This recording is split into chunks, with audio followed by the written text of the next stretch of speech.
The debt ceiling is a limit on how much money the U.S. government can borrow by issuing bonds. It was created in 1917 to give the Treasury Department more flexibility to finance the country's involvement in World War I.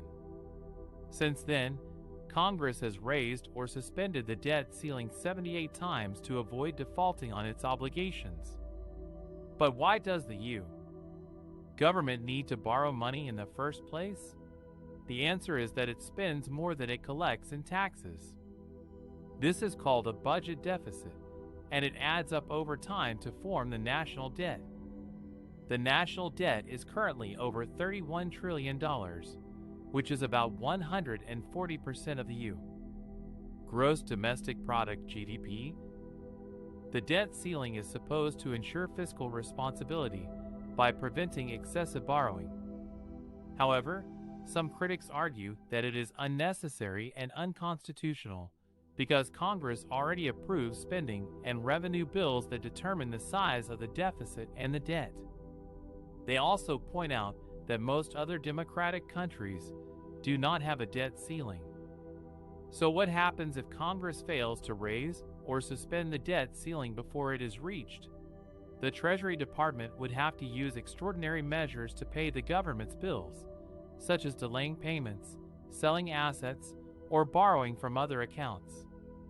These measures would only buy some time before the government runs out of cash and faces a default.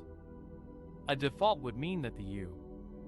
government would not be able to pay its creditors, such as bondholders, foreign governments, and domestic programs. This would have serious consequences for the U.S. economy and the global financial system. For example, a default could trigger a financial crisis by causing interest rates to spike, stock markets to crash, and credit ratings to downgrade. Harm millions of Americans by delaying or reducing Social Security checks, veterans benefits, Medicare reimbursements, and other payments. Damage the reputation and credibility of the U.S. as the world's reserve currency and a safe haven for investors. Increase the cost of borrowing for the government and the private sector, making future deficits and debt worse. Therefore, raising or suspending the debt ceiling is not a choice, but a necessity to avoid a catastrophic outcome. However, it is also an opportunity for lawmakers to address the underlying causes of the debt problem and find ways to balance the budget in the long term. One of the most challenging issues facing the U.S.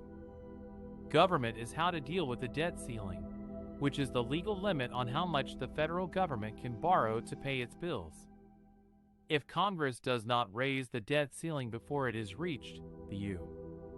could default on its obligations, which could have severe consequences for the economy and the world. However, raising the debt ceiling is not always easy, as it often involves political negotiations and trade-offs between the President and Congress. In this section, we will look at some examples of successful debt ceiling negotiations in the past and what lessons can be learned from them. One example is from 1995, when President Bill Clinton faced a Republican-controlled Congress that wanted to balance the budget by cutting spending on domestic programs. Clinton vetoed their budget proposals, which led to 2 government shutdowns. The House Speaker, Newt Gingrich, also threatened to not raise the debt ceiling unless Clinton agreed to their demands. However, Clinton stood firm and refused to compromise on his priorities. Eventually, the Republicans backed down and passed a budget that was closer to Clinton's offer and also lifted the debt ceiling. This episode showed that a president can use his veto power and public opinion to resist pressure from Congress and protect his agenda.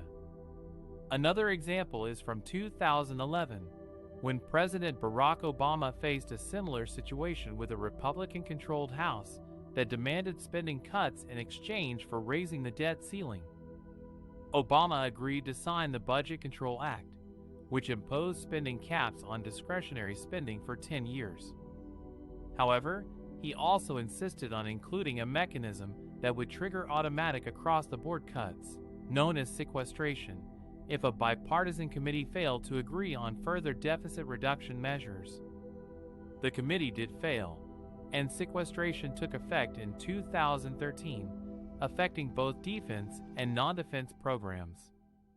This episode showed that a president can use his bargaining power and leverage to secure some concessions from Congress and also create incentives for future cooperation. A third example is from 2023, when President Joe Biden faced a divided Congress that was reluctant to raise the debt ceiling amid partisan disagreements over his economic agenda.